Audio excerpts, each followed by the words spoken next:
এই হচ্ছে চক্রতীর্থ।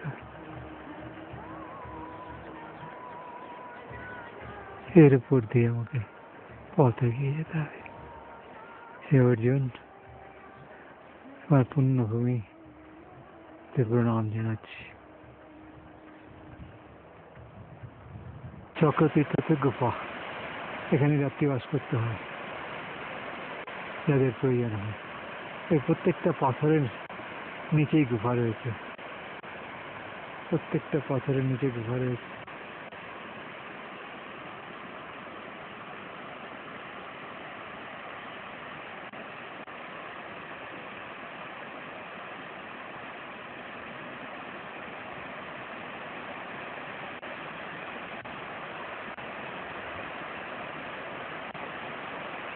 যেরকম জানতে পারছি, এটাই হয়তো শেষ চড়াই এই পথে। ছোটখাটো চড়াই আছে, দুর্ধর্ষ চড়াই এই চক্রতীর্থের পরে। এখনো চক্রতীর্থের মাটিতে আমি দাঁড়িয়ে আছি। এই সামনে যে চড়াইটা দেখা যাচ্ছে, এই দুর্ধর্ষ চড়াইটাই শেষ চড়াই এ পথে মনে হয়। দেখা যাক কি আছে। এই খাড়াই পথ পেয়ে উঠে এলাম। দুর্ধর্ষ এই খাড়াই, কোনো পথ নেই, যে কোনো সময় মৃত্যুর হাত নেই।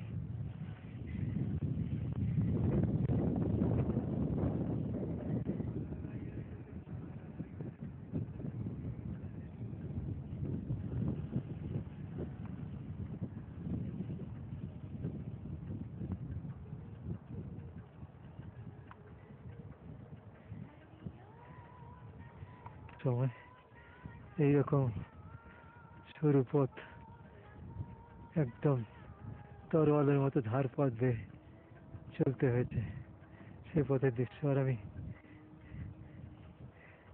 দেখাতে পারলাম না, কারণ সেখানে এক মুহূর্ত দাঁড়িয়ে থাকাও একটা ঝুঁকির ব্যাপার।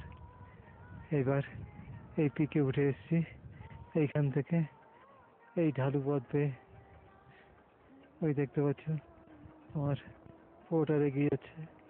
আমাকে এই বিস্তীর্ণ গ্লেসিয়ার পেরোতে হবে।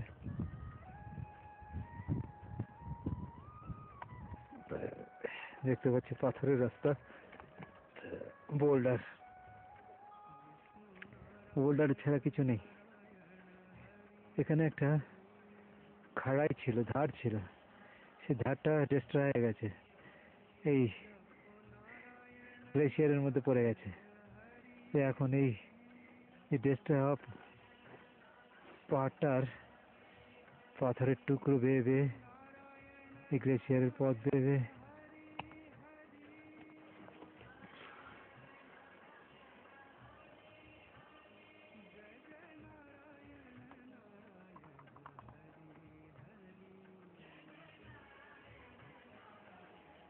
এই যে পিকটা, এই পিকটা, এই যে পিকটা দেখতে পাচ্ছ, এই পিকটার বাদিকেই আছে সাগরহিনী গ্লেসিয়ার।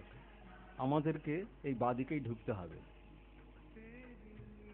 আমি মোটামুটি এখন সমস্ত বরফ আবৃত শৃঙ্গগুলির ঠিক মাঝখানে দাঁড়িয়ে আছি। আমি ক্যামেরা ঘুরিয়ে যাচ্ছি, তোমরা পুরোটাই দেখতে পাবে।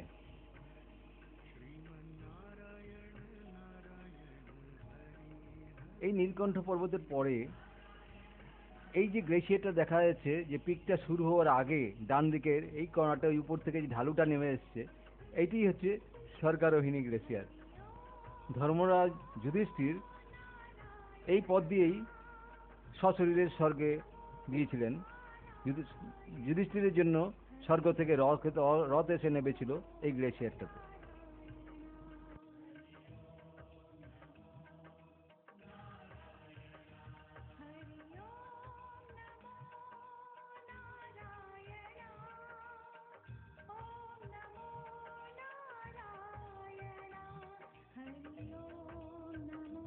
আর এই বরফ দেখছো, এই বরফ কত হাজার বছরের পুরনো বরফ কে বলবে। পাথরের উপরে চাপা পড়ে, নিচে পাথরের নিচে চাপা পড়ে আছে। আমি যেখানে দাঁড়িয়ে আছি এই জায়গাটাও বরফের উপরে পাথর পড়ে আছে। এই তাড়াতাড়ি আমাকে এখান থেকে চলে যেতে হবে। এই শেষ শেষ দেখো, এই দুর্ধর্ষ পথ বেয়ে, দুরন্ত চড়াই বেয়ে এই উঠতে হবে, উঠতে হবে, উঠতে হবে। এই ঝান্ডা দেখতে পাচ্ছ কি? ঝান্ডা দেখা যাচ্ছে?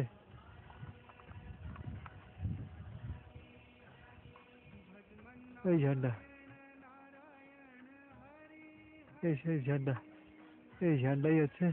ঝান্ডার উপরে নামতে হবে। নেমে আবার কতটা দূরে আছে কে জানে। ওরা তো বলে এই ঝান্ডার মানেই শতপথ এসে গেছি। দেখা যাক গুরুর কৃপা হলে সম্ভব। জয় বদ্রী বিশাল, জয় বদ্রী বিশাল, জয় বদ্রী বিশাল। তোমার কৃপা ছাড়া এখানে পৌঁছানো আমাদের সম্ভব নয়। তোমাকে শতকোটি প্রণাম।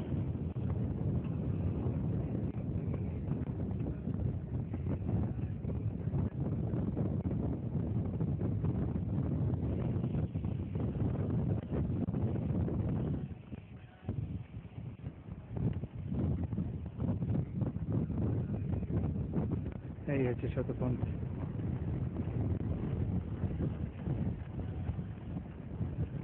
এক পুণ্যভূমি।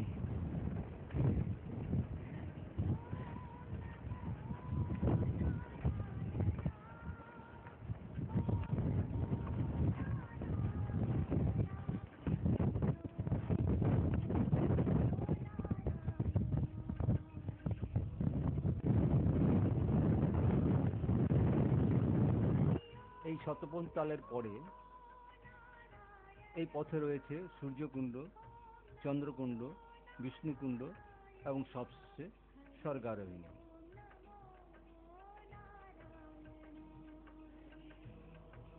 সন্ন্যাসীদের কাছে, সন্ন্যাসী মহাত্মাদের কাছে এই শতপথ তাল এক মহা পুণ্য তাল এবং ভূমি। এখানে ব্রহ্মা বিষ্ণু মহেশ্বর একাদশী দিন অবগাহন করেন, প্রতি একাদশীতে। এহেন সন্ন্যাসীর নেই যার মনে ইচ্ছা জাগে না এই শতপথ তালে অবগাহন করার জন্য, এবং অবগাহন করে একদিন তপস্যা করার বাসনা জাগে না এহেন সন্ন্যাসী খুব কমই দেখতে পাওয়া যায়।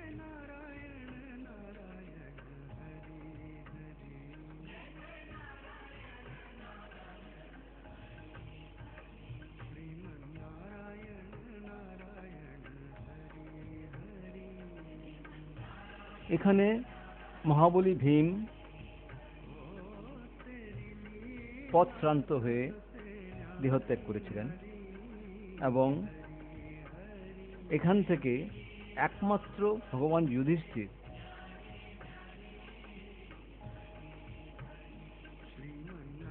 এবং তার সাথী কুকুরবেশী ধর্মরাজকে সঙ্গে নিয়ে স্বর্গারোহিণী পর্যন্ত পৌঁছেছিলেন।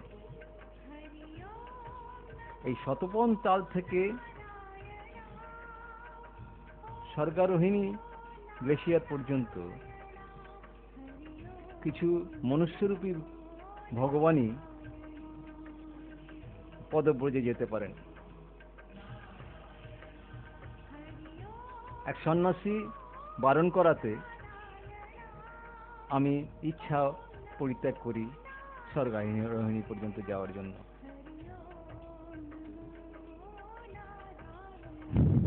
এই স্বামীজি 2 বছর যাবৎ হিমালয়ে ঘুরছেন। এখানে দিন 15 হয়েছেন, তপস্যার জন্য এসেছেন। বড়ি পুণ্যার্থী দর্শন হলো আজ। এই প্রথম কোনো সাধু সন্ন্যাসীর সঙ্গে দেখা হলো যিনি তপস্যার জন্য হিমালয়ের কোলে আস্তানা গেড়েছেন। ওই দূরে যে ঘরগুলো দেখা যাচ্ছে ওইটাই ওনার আস্তানা। এনারা ওনার সাথে আছেন।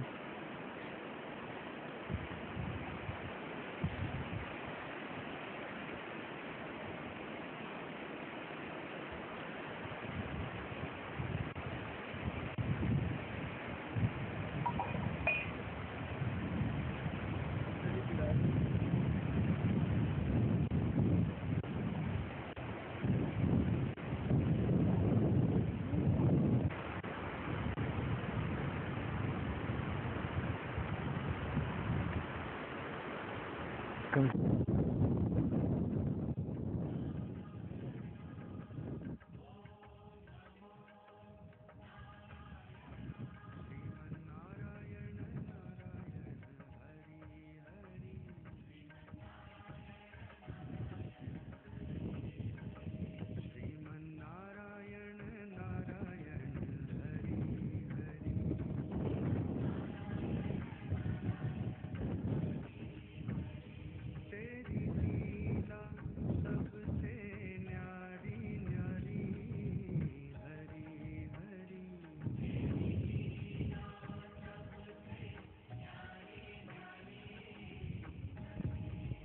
এই যে লোকটির পাশে একটি ছোট্ট ঘর দেখা যাচ্ছে ছাদওয়ালা, এই ঘরটাতেই আমি রাত্রি বাস করেছিলাম।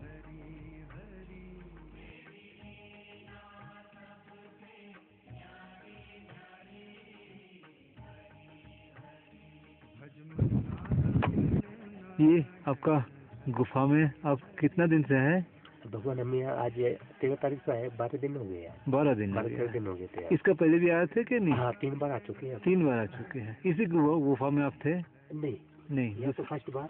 अच्छा, बहुत सुंदर, एक आदमी के लिए सुंदर गुफा है। हाँ भगवान।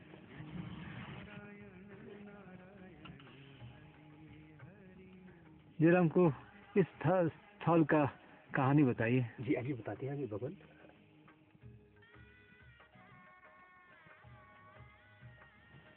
बोलिए। जब महाभारत समाप्त हो गई थी तो उस समय भगवान श्री कृष्ण तो आकाश गमन कर रहे थे, तो पांडवों को हुक्म कर दे कि पांडवों ने कहा कि भगवान हम कहाँ जाओगे, तो उन्होंने कहा कि आप सड़क को जाओ आप। तो भीमपुल ये होते हुए द्रौपदी, नकुल, सहदेव सब बर्फ में गल गए थे। चक्र तीर्थ में भीम भी आकाश गमन कर गए, तो उनके साथ यहाँ पे चक्र तीर्थ में तो अर्जुन नहीं गया। नहीं अर्जुन या पता नहीं भीम। चक्र तीर्थ में अर्जुन, अरे सतोपंथ में भीम, यही मेरे को पता है। नहीं नहीं भगवान ऐसा हो सकता है, आपको ज्यादा पता हो। देखो भगवान हमको नहीं पता। हम सीढ़ी में एक सुना है। अच्छा नहीं नहीं ऐसा बात नहीं है। अच्छा तो आपका जानकारी आप बताओ। चक्र तीर्थ में भीम, हाँ जो यहाँ पे खाली धर्मराज युधिष्ठिर हाँ और एक खाली कुत्ता। हाँ कुत्ते के पैर में कीड़े पड़ गए थे। हाँ धर्मराज युधिष्ठिर को लेने आ गए, रथ आ गया था, विमान आ गया था कि भगवान चलो। देखो नहीं, मेरे साथ एक कुत्ता भी है, मेरे भाई और मेरी पत्नी जब ये खत्म हो गए वो मेरे साथ नहीं आए और ये मेरे साथ आ रहा है तो मैं इसको भी ले जाऊंगा। तो धर्मराज प्रसन्न हो गया, लोग ठीक है भगवान इसको भी ले जाओ। तो उसके जब कुत्ते के कीड़े पड़ गए थे ना, अब कीड़े को क्या मांस चाहिए ना, तो धर्मराज था, धर्मराज युधिष्ठिर ने अपना पैना पत्थर लिया, जंगा चीर ली। अच्छा, और जितने भी कुत्ते के कीड़े थे सब निकाल के अपनी जंगा में भर लिए। अच्छा, तो अगर कीड़े को कुत्ते से निकाले अलग करे, उनको तो मांस चाहिए, बिना मांस के मर जाएंगे वो कीड़े मर जाएंगे, कीड़े मर जाएंगे ना। अब अच्छा, कीड़े को क्या चाहिए, मांस चाहिए। अच्छा अच्छा, जैसे इंसान को, मानव को अगर जल पानी नहीं मिले तो मर जाएगा, ऐसे जीव को, जीव जंतु को ठीक, मांस नहीं मिलेगा तो मर जाएगा बेचारा वो। तो धर्मराज था ना युधिष्ठिर, उसने अपने पहला पत्थर लिया, जंगा चीर के कुत्ते के सारे कीड़े निकाल के अपनी जंगा में भर लिए। अच्छा, तो धर्मराज प्रसन्न भी हो गया, देखो ठीक है कुत्ता भी चलेगा और कुछ नहीं है। तो यहाँ पे हर एकादशी को मातम है कि ब्रह्मा विष्णु महेश स्नान करने भी आते हैं। कब? हर एकादशी को। हर एकादशी। और वैसे 7 देवी यहाँ स्नान करती है यहाँ पे रोज ना। अच्छा, आगे सूर्य कुंड है, उसके आगे चंद्र कुंड है, उसके आगे विष्णु कुंड है और उसके आगे सरोवर है। अच्छा, ये यहाँ का ही।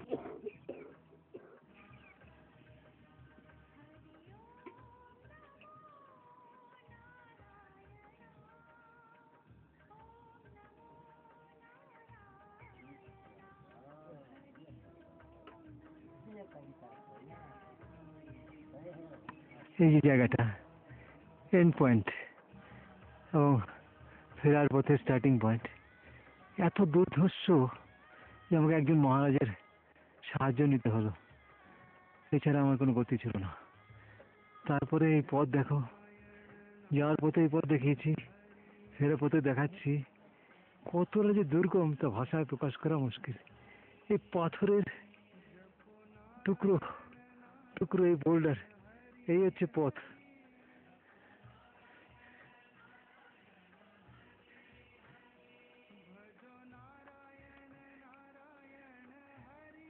দেখো এর ফাঁকে ফাঁকে পা দিয়ে দিয়ে, এর ফাঁকে ফাঁকে পা দিয়ে দিয়ে এগোনো ছাড়া কোনো পথ নেই। এই প্রায় এইরকম পথ চলতে হবে প্রায় 3-4 কিলোমিটার। ওই আমার পোটার সামনে এগিয়ে গেছে, ওর পেছু পিছু আমি চলছি। এই হচ্ছে পথ, কোনো পথ বলে কিছু নেই। আর এই যে এই দেখতে পাচ্ছ, এই যে পাথরের উপর পাথর সাজিয়ে রেখেছে, এইটা এটা হচ্ছে নিশানা। এই পথ ধরে এগোতে হবে। এরকম সারা পথ ছড়িয়ে আছে এরকম পাথরের উপর পাথর। এখানকার আগের যে গাইডরা আসা যাওয়া করেছে ওরা এটা চিহ্ন রেখেছে, নাহলে ভুল পথে চলে গেলে অনেক পরিশ্রম বেশি হবে। পথ দেখো, কোনো পথ নেই। এই গ্লেশিয়ার, এই পাথর দেখতে পাচ্ছি, পাথরের নিচে বরফ আছে, যে কোনো সময় বরফ গলে ওই জায়গাটা বসে যেতে পারে। এই যে ধার, এই ধার বেয়ে বেয়ে আমাদের পথ চলেছে। এই আরো 3-4 কিলোমিটার এইভাবে যেতে হবে। এই ঝুড়ো পাথরের পাহাড় দেখতে পাচ্ছ, 1টা 2টো 3টে, ওই 3টের উপরে যে একটা বড় পাথর দেখা যাচ্ছে এইজের উপরে, সেই এইজটার ওখান দিয়ে আমাকে নামতে হবে নিচে। আমরা নেমে আসছি। পথের দুধারে ফুল বেছানো আছে, মনে হচ্ছে সাধু সন্তের পথে ঈশ্বর ফুল বেছিয়ে রেখেছেন। মনে হচ্ছে না, সত্যি এটা বাস্তব। যেভাবে ফুল বেছানো আছে পথের দুধারে, পথের মাঝখানে নানা রঙের, এ সাধু সন্তের পথেরই বাস্তবতা।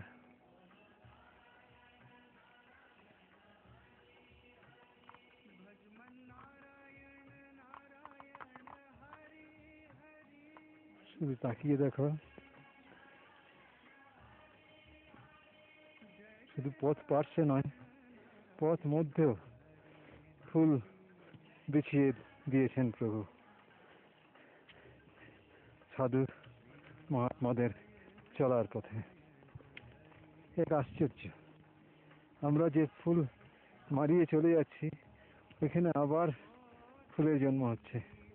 দেখো, একদিকে হলুদ, একদিকে লাল,